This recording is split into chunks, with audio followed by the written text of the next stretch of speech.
everybody, Camelia here, welcome to a new video. In today's video I would like to talk a little bit about the latest release from Designer Stitch, the Greta Dress. And I really wanted to make a video for it because I made three versions of this pattern. The sleeveless one, long sleeve one, and oops, I have here another one in a black velvet. I'm going to put it in a moment on. So I really wanted to share a little bit about this pattern. I think it's a great pattern with great details, and although it's released to be as a party dress for the end of the year's parties, I think you can really make it like a everyday pattern with adding details of taking some details away. So the Greta Dress, first of all I want to say that I'm going to talk a little bit about the pattern, then a little bit about the fabric, and then I'm going to talk about I don't know, sewing tips, how I sewed it, I put the dress together. And so if you want to see a particular chapter, you can check the chapters in the video and then you can go directly there. So starting with the pattern, the Greta Dress, and I'm wearing here a pink version of it. I hope you can see a little bit. The Greta Dress has a few options, and as you can see there is a sleeveless option, there is an option for long sleeve, and there is also the skirt. You have options for all the options they are with a ruching in the front, so you don't have a plain front of the skirt. But for the back, as you can see here, I have the ruching in the back, here the center back, and also this one has the same, as you can see. Go a little bit.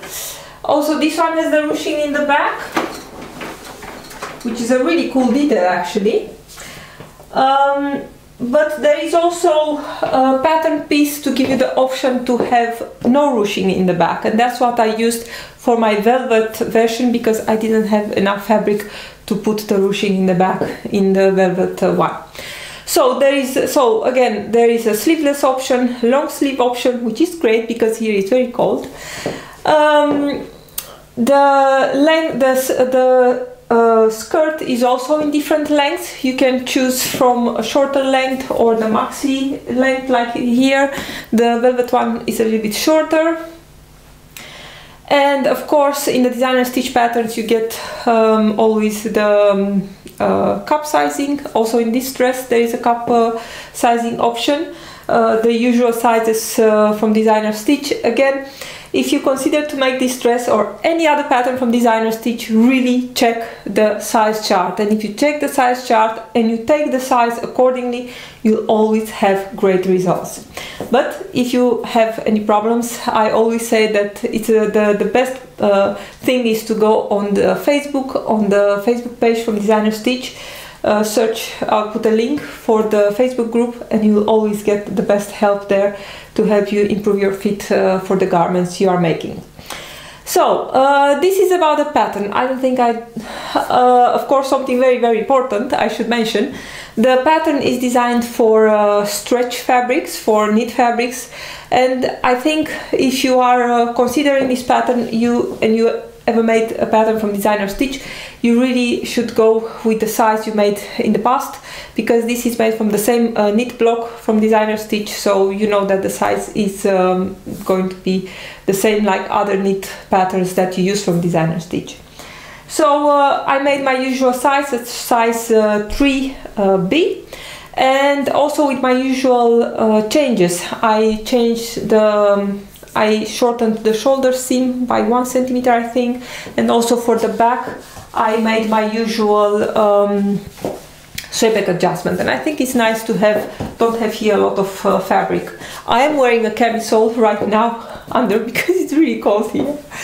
So this is the pattern. So again, very important, there is cup sizing, and on the shop you see a bunch of tester pictures with all kind of sizes, from the smaller size to the bigger sizes, and I think that's great because you can really get an impression how the dress fits on really different kind of bodies.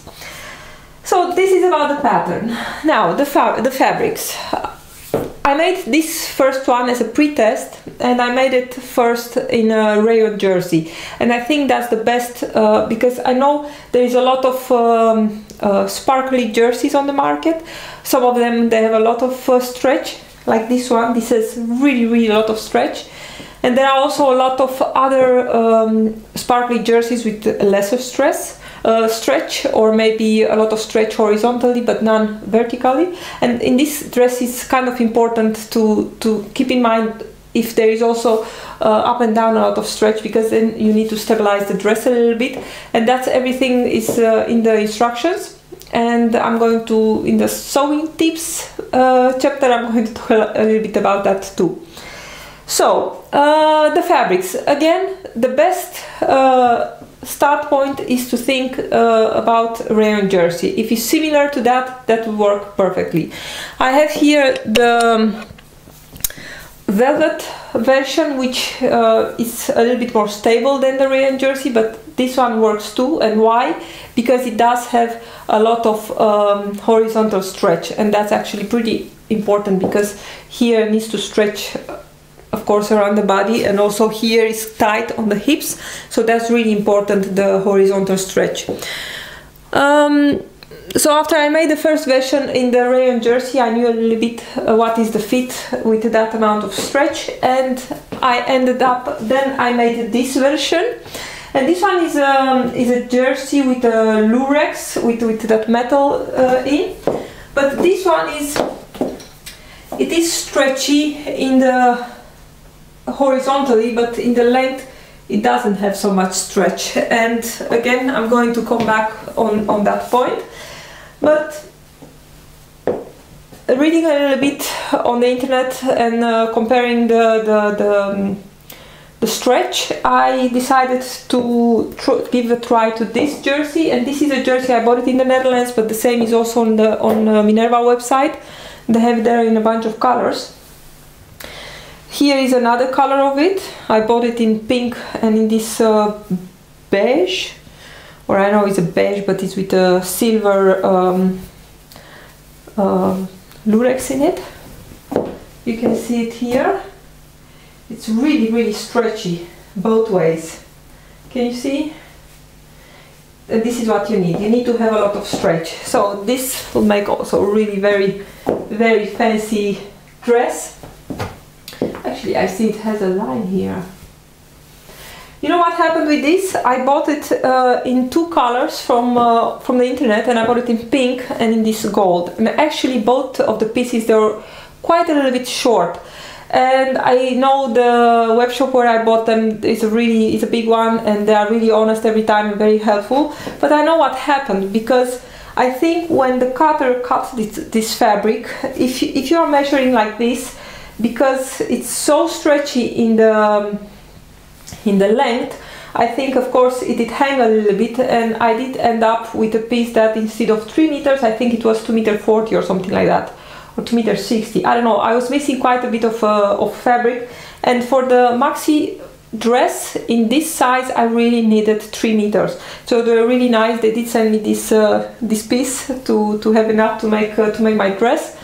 But in the end I did go with the pink, but of course I did pay for 3, and in the end they did deliver what I bought. So the same, this is from Minerva, and to be honest I think it's really quite the same thing. Only Minerva has more colors of this. They have also baby blue. It's really nice. This one is a silver black. And this one, although I think it will make a really gorgeous Greta dress, I am going to make a jumpsuit from it. It's a jumpsuit that I have the pattern for pre-testing from Designer Stitch, and I think it's going to be gorgeous. I can't wait to share this with you. It's going to be really perfect. The fabric that you need for this dress, of course it needs to have the stretch, but it does need also drape, because you see this cowl here needs to drape. And I have here a piece of jersey. This is a cotton jersey with really nice sparkle in it also. You can see it here. Very sparkling, very nice. But the problem with this one is, because it's a cotton jersey, it does have a lot of stretch. It's going to be fun to pick up all this fabric at the end. As you can see, it does have a lot of stretch. I think also in the length a little bit, just enough. But it's not as flowy and drapey as this one, or as a rayon jersey would be. So you can see it's kind of stiff a little bit, doesn't want to drape. So you need not only to watch for the stretch of the fabric, but you really need to watch also that it's a soft fabric and not too thick. And I have here my velvet, of course, and you'll see how this one is falling, but I think a stretch velvet like this is actually the heaviest you can go. This is still drapey, but if you're starting to get too thick, then you'll get, instead of the nice gathers, which are almost impossible to see in this slide, the gather fabric is going to bubble, because the fabric is too thick. So there are quite a few of things that you need to keep in mind, but the most important is of course the stretch.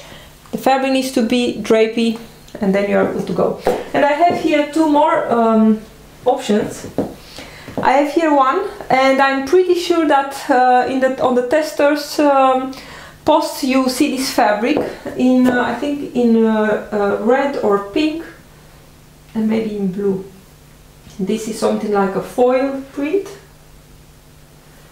The back is plain, but this one would work also nicely. Very nice. And as a last option, because I did see someone, one of the testers did make this. I think it was, I don't know if it was really, if it was a print or they were really sequins. I don't know. Oh, this is looking really gorgeous in this light. But this is a mesh with sequins on it. Oh, this would be really gorgeous. Look at this. The only problem with this is the fact that it's see-through. And I did read a really great tip, Anne, the designer behind Designer Stitch, my dear friend. As you can see, it's see-through, so you cannot make only the dress like this. Oh, this will be really gorgeous. So you'll need to, if you have a fabric like this, which is also very drapey and soft and really nice and sparkly, you'll have to line the dress. And to be honest, I bought this mesh with sequins I think a year ago, together with the lining, because I knew that whatever I'll make with it, I'll have to line this. So this is lining, it's also stretchy, it's a knit lining, I think, something with lycra in it. But if you want to make the dress, the Greta dress, in a fabric that is a little bit see-through, and you need to line it, I think the best is, not that I think, but also what Anne suggested in the group, to make the dress, the dress with the outside fabric. So in this case, it will be the shiny sequins, and to make another dress only from the lining. So you make two dresses, and you put them together at the back neckline is only binded with a piece of binding, and also at the armholes. And especially if you consider to make the sleeveless option, you will bind together the lining and the dress in one time with your binding, and again attach it at the neckline, at the back neckline, and here you will just fold the lining fabric underneath the outside fabric, and it will be perfect. I did see it on Sandra, one of the testers. It's looking gorgeous. So that's a tip for lining the Greta dress, which is bringing, of course, a lot of other possibilities fabric wise. So this was about the fabric, my ideas about the fabric. I am going to change in the other dress to show it to you also, the velvet one, and I'm going to share a little bit about a few tips on sewing the dress, and I'll have to put this to take this off anyway, because I want to show you some things on the inside. So I changed in my black version of the Greta dress. As you can see, it's a totally different look, and if you make it in a rayon jersey, you see that it's also some more everyday. I think it will be a really great summer dress also. So this one has no back ruching. I think it's really possible to see, and it's a little bit shorter.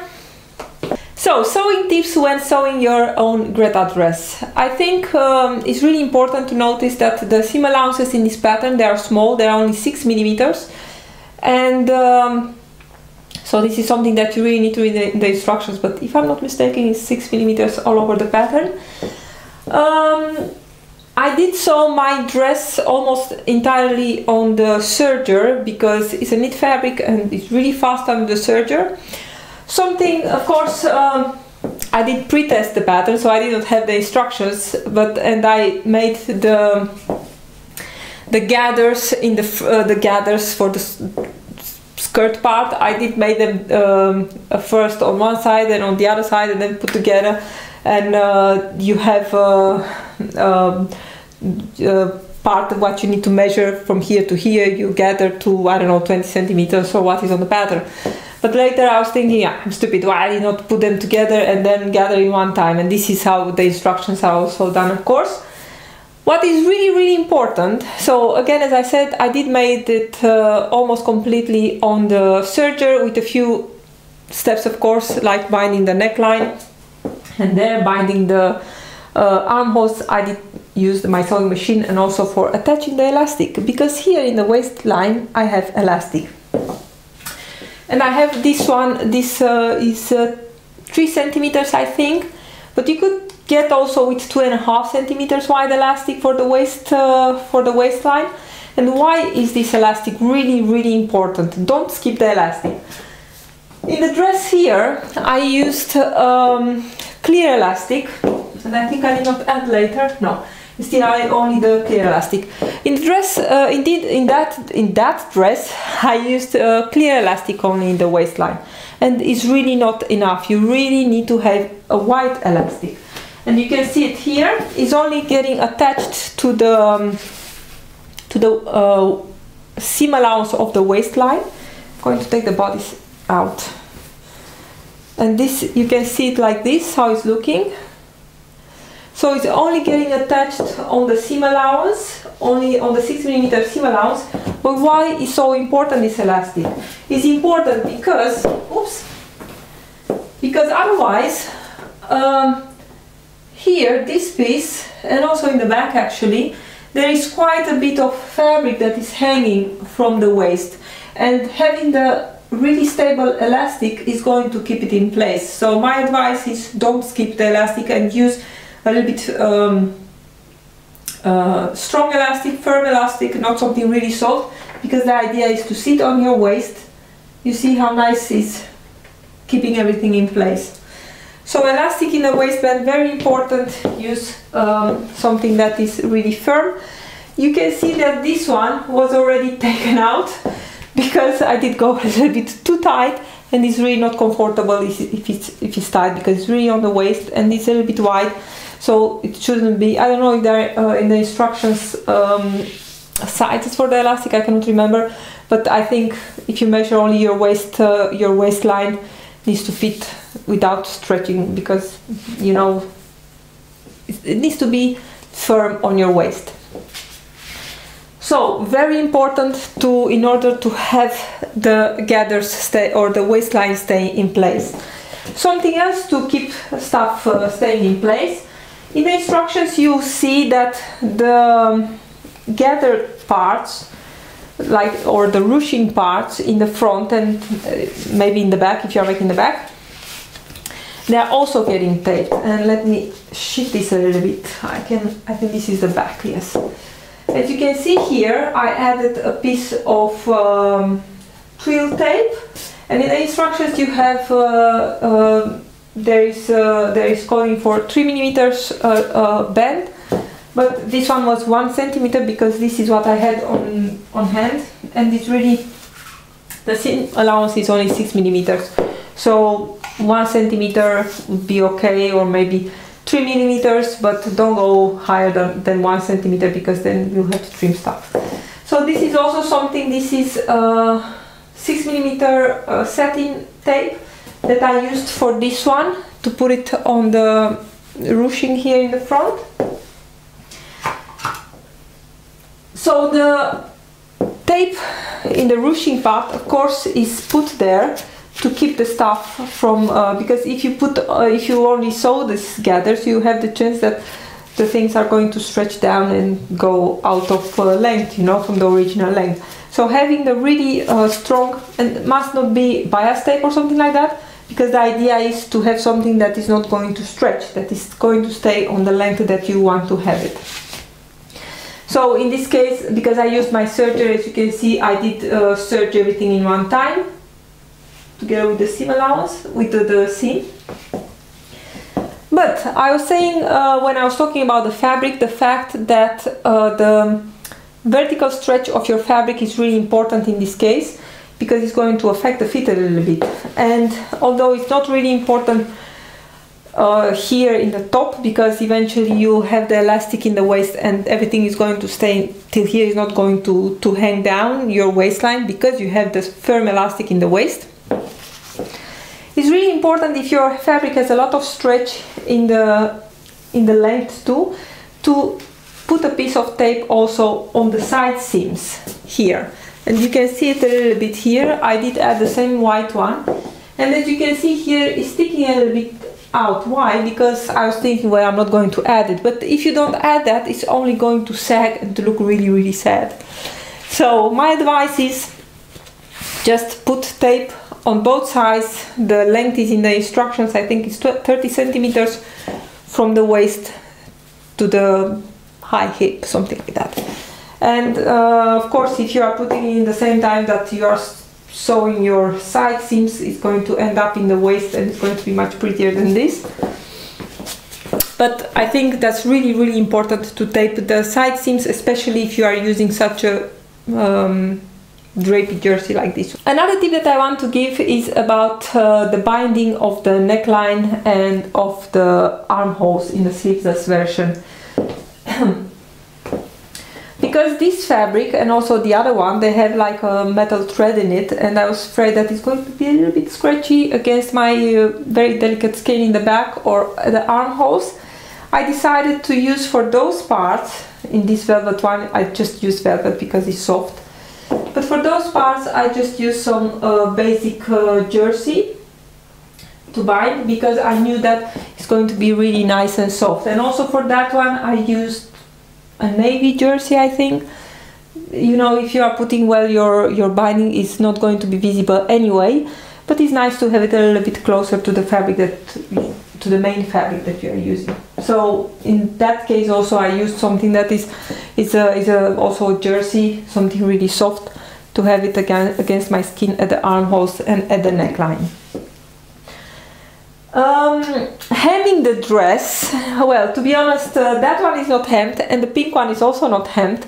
The pink one, I did hem the sleeves, but I didn't hem the hem, and I'm still not sure if I'm going to do that. And for the sleeves, I just used, you can barely see it here, I still need to trim it a little bit.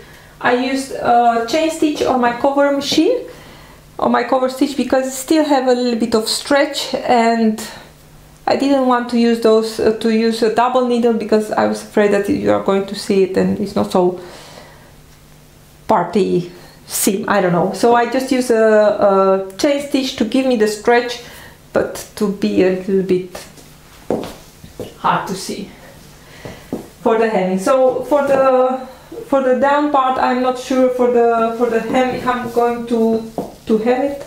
I need to think about it. But this one is hemmed. This one is hemmed also with the chain stitch, because I think it's making a really nice. Of course, it's impossible to see. It's making a nice seam and almost invisible, instead of making two rows with two needles on the cover stitch machine. So this was my video about the Greta dress from Designer Stitch. I hope you enjoyed it, and I hope you got some information. And don't forget that Greta dress is in this week of December in the sale, in the release sale. So check the link in the video description. If you have questions or your own tips and tricks for sewing the Greta dress, please post them in the comments. I really love to read your comments. Thank you so much for watching, and I hope to see you next time. Bye!